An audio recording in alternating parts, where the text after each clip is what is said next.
Hare Krishna. What a beautiful verse today,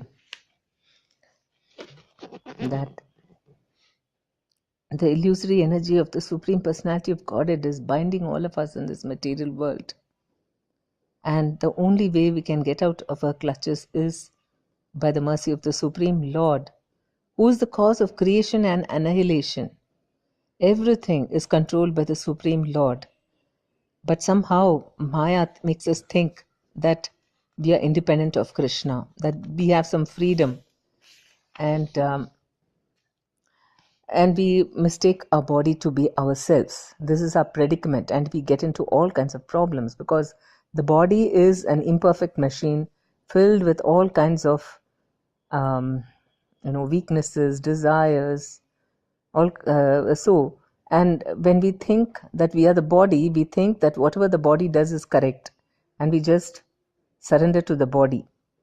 On the other hand, when we come to the knowledge that we are not this body and we are a soul inhabiting this body and that we are connected to Krishna, then all our problems are solved immediately, in a moment, because this is the point that we have to come to realize that I am simply a part and parcel of Krishna, and my duty is simply to surrender and serve him, to give him pleasure. That's the purpose I've been created for.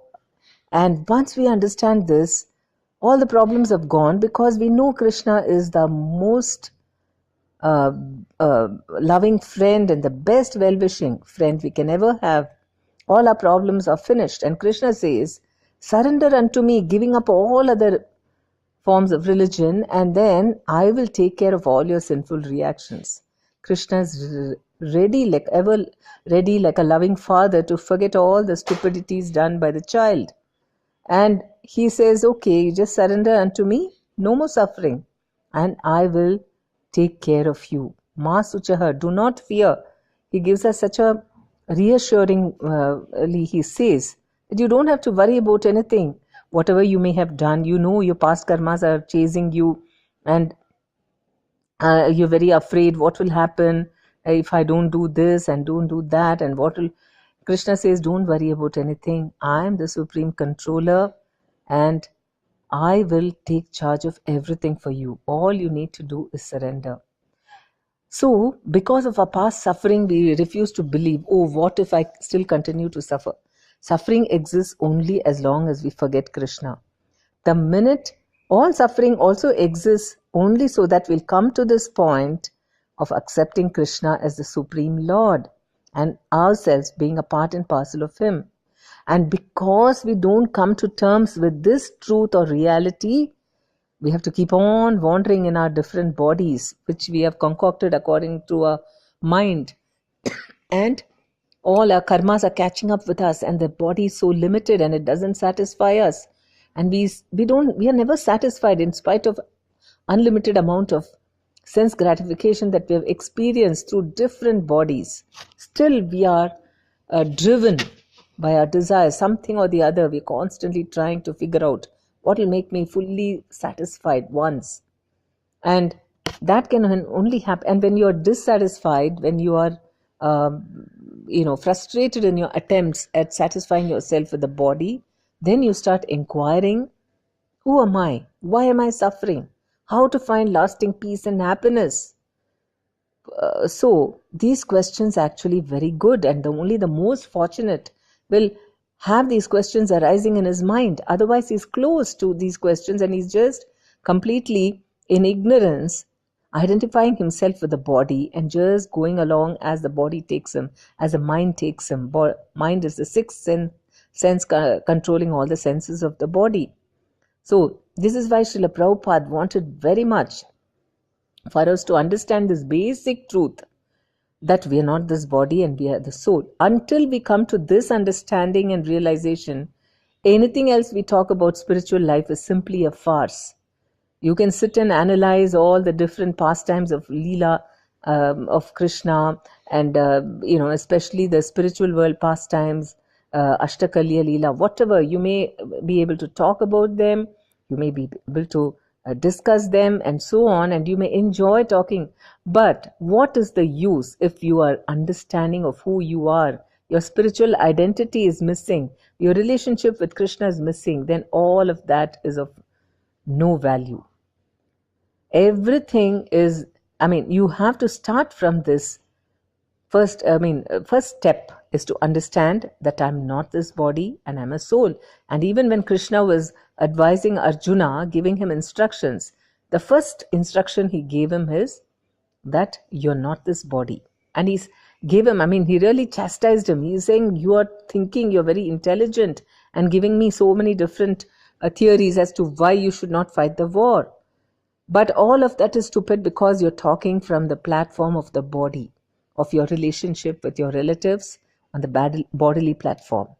If you understood you're a spirit soul, and all the people in front of you are also souls, and that doesn't mean that you can kill them whimsically, but under my order, I have arranged this war and I want you to fight the war, and you are declining to fight. That is your stupidity, thinking that you are more intelligent than me, giving me reasons why this war should not be fought.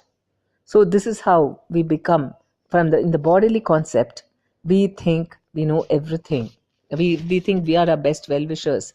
We think Krishna doesn't know what we really require. And we doubt Krishna, that maybe Krishna, because we want Krishna to fulfill everything according to our body and mind's demands, and they don't just appear like that. And then we begin to doubt Krishna, whether he is there, whether he knows what I want, whether he's my well-wisher at all. But no, Krishna is definitely our well-wisher, and the Bhagavad Gita is the best book that can help us out of this predicament. Because once we understand, first of all, we have to understand we're not this body. Then if we are the soul, then what should we be doing as a spirit soul? The soul should never envy Krishna. The soul should understand that Krishna is the only enjoyer.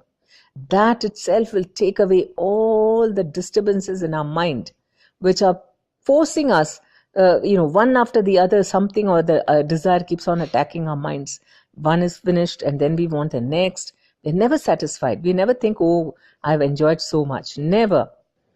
Up to deathbed, we are always planning what's the next moment of sense enjoyment.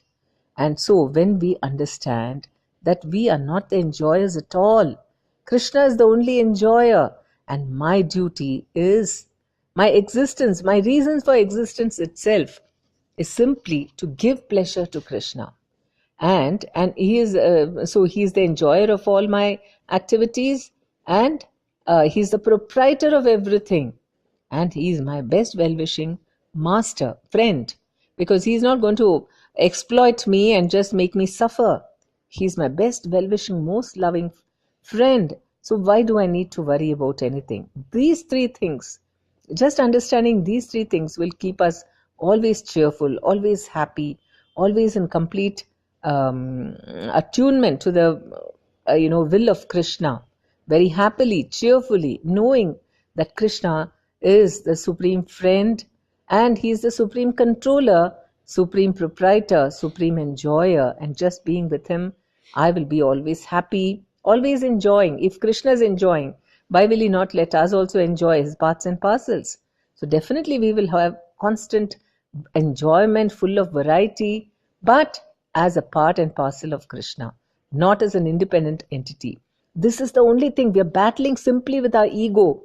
The minute we come to terms with our ego and surrender and say, you rascal, you fool, don't think you're equal to Krishna. You are meant to serve Krishna, and in that is what is your greatest happiness. Come to terms with this, and then all your suffering is over, because Krishna takes complete charge of your life, and all mishaps, all difficulties, all problems will definitely be solved. There's no doubt about it.